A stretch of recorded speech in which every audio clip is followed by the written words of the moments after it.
in for another edition of Bet. I'm your host, Anita Marks. We'll take you to Vegas. Tyler Fulghum's going to join me for a little good word action. Also, we'll talk some NBA with Tyler as well as Andre Snellings. And not too soon, not too early to start getting you ready for the Super Bowl. We'll touch Philadelphia and Kansas City as well. But let's take you to Vegas. Tyler's standing by. What's up, Tyler? How you doing? Feeling good. Got a Friday edition of Daily Wager forthcoming. The NFL Live crew is in the house as well, so we're packed here in Vegas. I'm ready, though, for Bet with you, Anita. Yeah, I love when the NFL crew is in Vegas, it means makeup, right? That's right. You guys get makeup. Right? Because like the A team's in Vegas, so right. You know they roll out the red carpet. So let's dive right into it. Right? All right, we got the good word. Here we go. Starting quarterback will have a negative rush yard total in the Super Bowl. A starting quarterback, so obviously we're talking about Mahomes or Hurts, will have a negative rush yard total in the Super Bowl. You can get that at 5-1. What's your good word, Tyler? Before my good word, it's not only you get a makeup crew, you get fed as well when the A team is here. So they really treat us like kings and queens when the NFL Live is in the house. But NFL Live is in the studio taping right now, probably talking about this very game. My word for this particular prop is negative, as in I don't want to bet it. I think both of these quarterbacks will have positive rushing yards in this game. We know Jalen Hurts, very unlikely that he ends up with negative rushing yards. So you're pretty much looking at Patrick Mahomes in this particular game because of the ankle. Maybe he gets chased around the pocket and Josh Sweat or Hassan Reddick or Fletcher Cox, Javon Hargrave makes a big play. I say no. Look what he did last week, running for more than 20 yards or more than 10 yards. I want to say it was actually more than 20 yards. He vastly exceeded expectation is what I'm trying to say with his rushing prop last week when we know the ankle was still way more tender against Cincinnati in that cold weather. I think Mahomes is going to be healthier and even more dangerous than he was against the Bengals. So I say negative to this prop. My good word is unlikely, right? Because definitely not for Hurts. We know that. But believe it or not, Tyler, it did happen twice this season. 3 rushing yard total, and once against the Chargers this year, he ended up with a -1. Don't forget, whenever a quarterback takes a knee to end, let's say, a half or the end of the game, right. You know, sometimes they'll take 4. That's -1 yard off their rush total. Keep that in mind. And as we know, listen, the ankle is hurt for Patrick Mahomes, and he retweaked it last week as well against Cincinnati. That Eagles pass rush, they're good. So I'm saying it's unlikely, but I'm not saying no. I still wouldn't play it, but it's very unlikely, but I wouldn't say no. Here we go. Number 2, the jersey number of the first touchdown to be scored will be between 80 and 99. So it'll be between the numbers of 80 and 99. And you could get that at plus 330. Yeah. What's your good word? Decline, as in like if you had a credit card that had those numbers 80, 99 on it, you swipe it trying to win this bet. Decline. Who are you looking at here? Of course, Travis Kelce. If you want to get in the 90s, that's a defensive touchdown with someone like a Josh Sweat getting a scoop and score. When you look at Jalen Hurts being number 1, Patrick Mahomes on a sneak being 15, Isaiah Pacheco being 10, Jerick McKinnon, Miles Sanders, Kenneth Gainwell, even the 2 wide receivers on Philadelphia who are most likely to catch a touchdown, A.J. Brown and Devontae Smith. They're 11-6. So, Dallas Goedert, Travis Kelce, you're pretty much looking at a tight end here or some tertiary offensive weapon on the other outside of those main weapons. So I don't like the value on this. If I was running this card, trying to cash this bet, decline. So interesting. My good word is record. And hear me why. Hear why. Hear me out as to why. There we go. I actually do speak for a living. All right, so if we're looking at these numbers between 80 and 99, what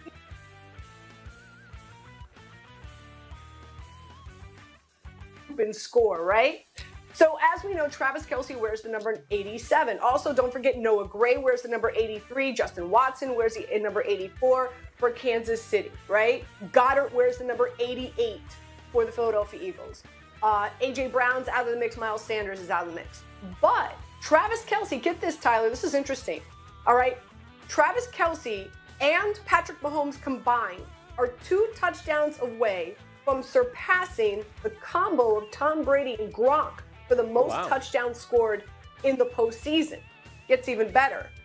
Kelce just alone to score a touchdown, he just needs 1 to frog leap over Gronk to become the tight end with the second most touchdowns in the postseason, or just to have the second most receiving touchdowns in the postseason behind Jerry Rice, who's at 22.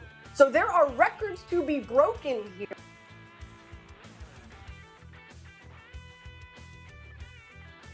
In this Super Bowl, so that Mahomes and him, along with him just solo, to try to, of course, break some records. So my good word is record. Okay. Good word conversation number 3 is the Nets. Of course, we got a Woj bomb today, did we not?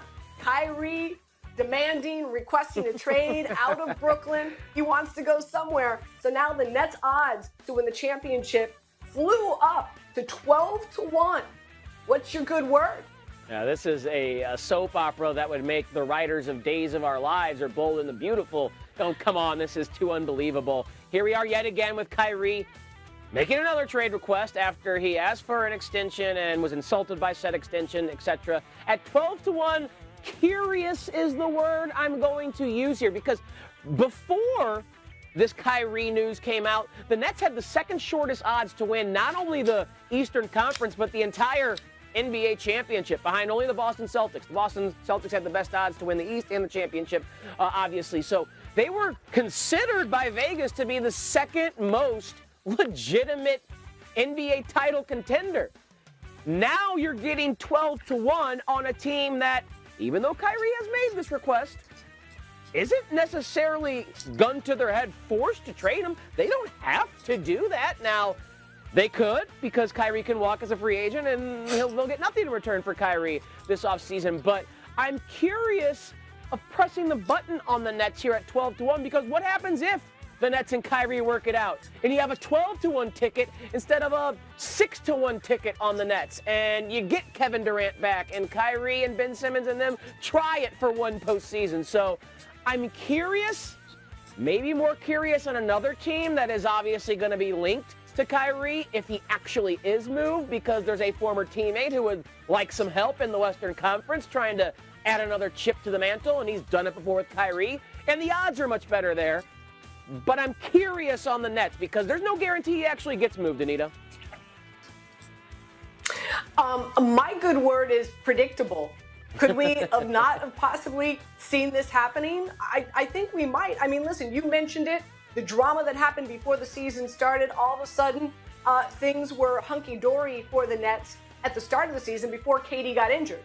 Now KD's injured. They've been losing. Things aren't as rosy here in New York, in Brooklyn. And as we know, the reason that he wanted the trade, the reason that he was demanding the trade before the season started, he wants to go back to LA. He wants to rejoin forces with LeBron James. And the news that came out this week, that there's potential that the Lakers are talking to a few teams to potentially trade Russell Westbrook, along, I'm sure, with some other players, Tyler. I think that opens the door for Kyrie to know, hey, listen, let me get to LA, back, he's starting games. I want to get to LA as quickly as possible. So my good word is predictable. And talking about the Lakers, let's dive into that right now, right? Because I know we've got the LeBron James milestone about to happen. He's expected, obviously, to pass Kareem Abdul-Jabbar's record of most points scored, and he's 63 away of 38,387 points. Unbelievable. So here, which game will he break Kareem's record, right? So, what's favored, of course, is Milwaukee at minus 115. And then you've got OKC at plus 150, Golden State at plus 330, and Portland at 12-1. What are you eyeing here, Tyler? What are you playing? Well, right now, the odds have shifted a little bit. Right now, I think if you haven't made a bet, OKC is probably the best value, because he's only, 63 away. And if he plays against the Pelicans on Saturday and has a big game, then he could only be 25 points away against the Thunder. However, We know LeBron is a showman. We know LeBron is aware of NBA history. And we know that that Thursday night game against the Milwaukee Bucks is a nationally televised game on TNT. It's also at home. I'm sure he wants to break this record in front of the crypto.com, whatever that arena is called now, arena. Because, of course, Kareem set this record wearing a Laker jersey, and LeBron wants to do it in front of those fans to not only honor Kareem, but the fan base. And don't forget this. Who was the team that drafted Kareem and the team that he began his NBA career with? It was the Milwaukee Bucks. So how full circle would that be to do it against the Bucks? A team and franchise that has a relationship and history with Kareem Abdul-Jabbar, along with, of course, the Lakers, where he won all those titles and set the scoring record. So I see why they're minus $2 favorites. I think that's probably the most likely place that it happens, date it happens, because LeBron is a historian. And I think he wants to have that backdrop of context when he does break the record. Yeah, I'm with you. I think it absolutely has to happen at the crypto arena. We saw him put up 26 points the other night against the Pacers. Like I said, he's 63 away, taking on the Pelicans on Saturday, OKC on Tuesday, the Bucks on Thursday. So you've got to think, if he averages 30 points a game, he'll break it against OKC. If he averages 20 points a game, he'll break it against the Bucks. But is he going to sit out one of these games? I'm with you. The perfect scenario is at home against the Bucks, but I still think that there's some value there that he can surpass against the Thunder. Yeah, so I'm with you. I think the play is the Bucks, which obviously that's why that line is favored. But I still would sprinkle some change on OKC. I think there's some value there at plus 150. Tyler, thank you so much. Again, I'll see you later on tonight, of course, 6 o'clock, Daily Wager on ESPN 2. See you there. All right. We bring in Andre Snellings, and they all contributing everywhere, a ton of platforms at ESPN, and one in particular, of course, is the great job that he does submitting to our columns. And you've got a few good ones out right now. Let's talk about the Suns. As we know, they overachieved 2 years ago by getting to the NBA Finals. And then, of course, they were upset by the number 1 seed last year. They're currently, where they sit right now, they're currently in that play-in game spot. But you still think that there's value for them now. Let's dive into all the reasons why, Dre. Yeah, I mean, so that last thing you said, they are in the play-in spot right now. But if you look at it, they're only a game out of having home court advantage in the West. That's how compressed everything is in the Western Conference. And so the Suns, they've dealt with a lot of injuries this season. 4 of their top 6 rotation players have missed at least 20 games. And between that and the fact that Jay Crowder, a key player for them, has sat out the entire season over a contract dispute, and Chris Paul is maybe not the Chris Paul that he was before.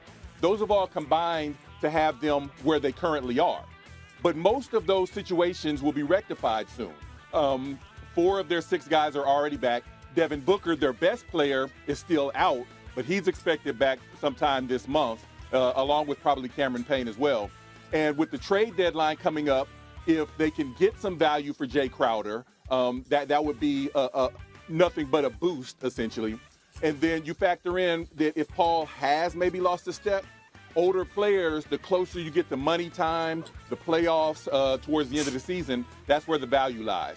So when you put that all together, the Suns should be much better after the All-Star break than they've been leading up to it. And if they're only a game out of home court advantage and only 3.5 out of first in the Pacific as is, I think there's still value there at plus 380 or plus 420, I think the last was, to win the Pacific, and plus 1,100 to win the West. Both of those could potentially be in play.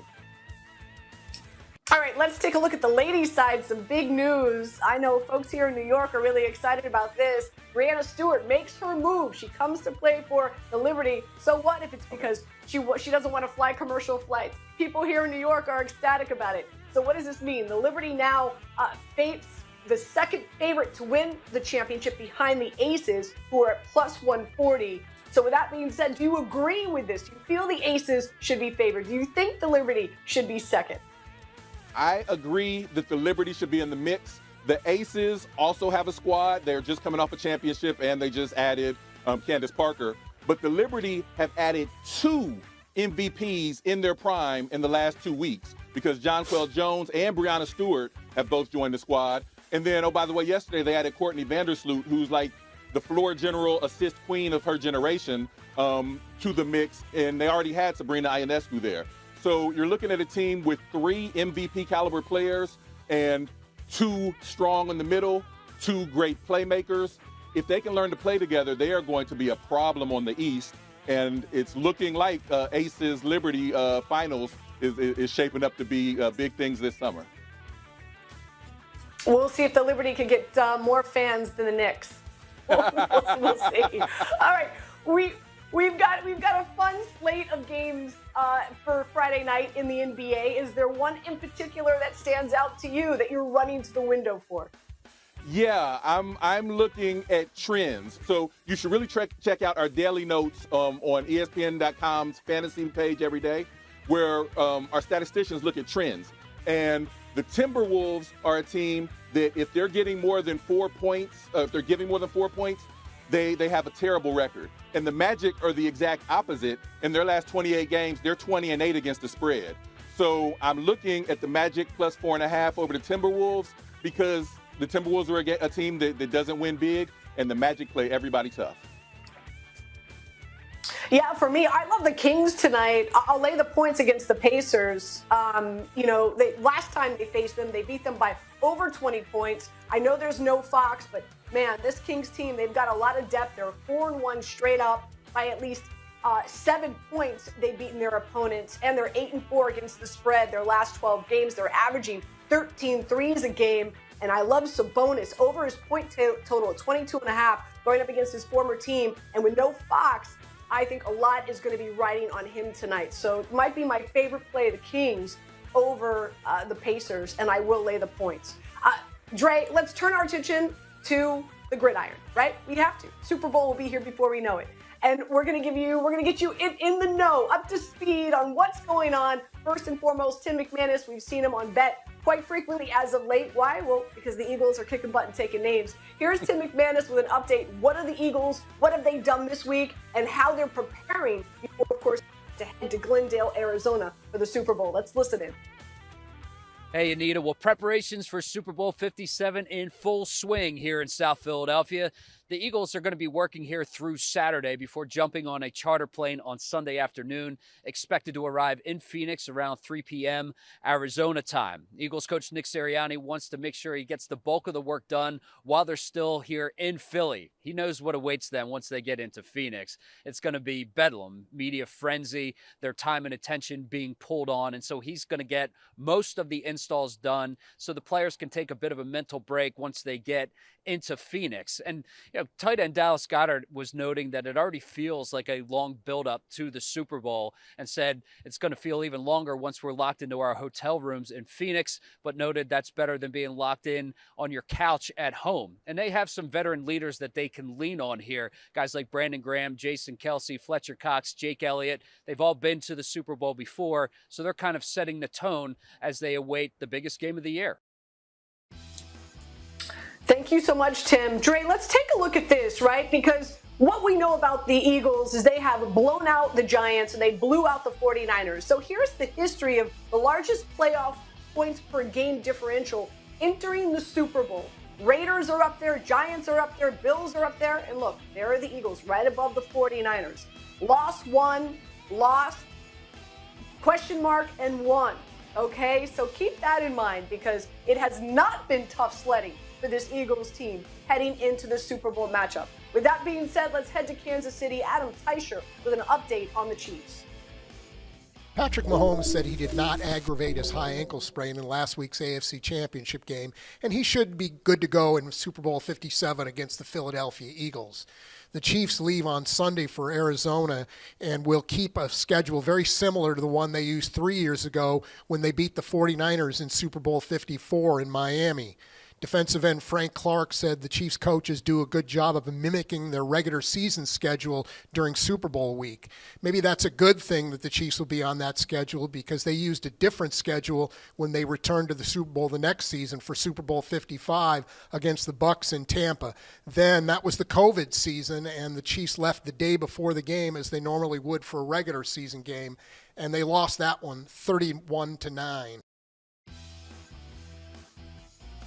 right, Dre. So as we know, there's a side, there's a total, but where it really gets fun is all the prop bets that we get to dabble into on Super Bowl Sunday, right? So our producer, Weimer, put together a few prop bets that we're going to discuss in the next 5 to 10 minutes. So let's start with the quarterback props here. Let's take a look at Patrick Mahomes and Hurts. We've got our passing yard, right? We've got the completions. We've got the attempts. We've got the longest completion. And we also have rushing yards. Very interesting. Mahomes only at 19.5, where Hurts is at 40. These lines out here, Dre, anything stand out to you that you would play or maybe not? Yes. So on the Mahomes side, I like the volume passing stats. I like the completions and the attempts because the Eagles' entire defense is based on getting pressure, but the Chiefs have the offensive line with the best pass block win rate in the NFL. Against the Bengals got no rush whatsoever on Mahomes. So I think he'll have time to get the passes out and really, get volume looks. But on the other side, for Hurts, I like the rushing yards because I think they're going to play a ball control game to try to keep the ball out of Mahomes' hands. And I also like the longest completion because they're going to bring the Chiefs' defense up to the line to try to stop that run. And with those weapons on the outside, I think they pop at least one big one before the game's over. Okay, so for me, I'm with you with Mahomes. It's very interesting. You'd think that when a Kansas City Chiefs team goes up against a top 10 defense, they're going to struggle offensively. But there's something about this Chiefs, it's like they play to the level of their defensive opponent, and they actually come out ablazing. So, and now you've got Andy Reid with 2 weeks to prepare for this Eagles secondary and their pass defense. So I'm with you. I like the over in passing yards for Patrick Mahomes. I know it's not listed here, but I also like an interception for Patrick Mahomes. I think that they're going to be, and I think they're going to have to be uber aggressive. And when a team is aggressive and they go for those explosive passing plays, 20 yards or more, this is an opportunistic defense, especially a secondary for the Eagles. And I think they will walk away with an interception. By the way, Patrick Mahomes, 2 interceptions in his last 2 Super Bowl starts. So I'm looking at an interception. I know that wasn't listed on that prop bet. And then also for Hurts, I like the over rushing attempts and rushing yards here as well. If there's one thing we've seen so far is that this offensive line, the Eagles' offensive line, is one of the best in the NFL. Kansas City is giving up the 3rd most rushing yards this season to opposing quarterbacks. And with the with the over-under that is being placed from the odds makers, more times than not, 15% of the time, they're going over that rush total. So I do like the rush total for Hurts to go over. Let's look at some of the receiving props out there, right? We've got Travis Kelce, Dallas Goedert, Devontae Smith, A.J. Brown. Here are some of those over-unders. A lot of people expecting a big night from Travis Kelce because of all the injuries that the Kansas City Chiefs wide receiving corps is facing. How are you playing these, Dre? Yeah, I mean, with Kelce, we know Mahomes is going to Kelce full stop. I mean, the Eagles know it as well, so I'm sure they'll key on him. But 78.5 is not an outlandish total for a guy like Kelce, so that one is in play for me. On the Eagles side, all 3 of those are reasonable, but I like Devontae Smith at 62.5. It catches my eye because of what I just got done talking about. I think that they're going to pop at least one big play, and I feel like Smith is one that could make that big play. And if he makes one big play, 62.5 isn't very far from there. So those 2 are the ones that catch my eye the most on this list. Dre, I'm on the fence with Travis Kelce and his yardage total. Here's why. I'm on the over because, like I said, Kansas City is dealing with a lot of injuries. We don't know how good or how effective Kadarius Toney, Juju Smith-Schuster, and Hardman are going to be, and therefore target share could be ridiculous for Kelce. But the Eagles defense actually middle of the road when it comes to opposing tight ends.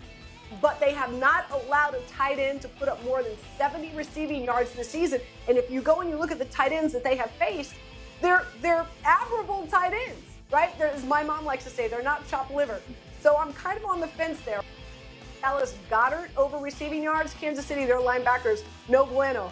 And Willie Gay Jr. injured himself in that Cincinnati Bengals game. So I think the Eagles could really exploit that 15 to 20 yard range against Kansas City, and that is Dallas Goedert's wheelhouse. And last but not least, I do like the over for Devontae Smith as well. Prior to the 49ers game, which was a really odd game, obviously, because of how everything materialized, but he was averaging 9 targets a game, 7 receptions, and over 65 yards a game.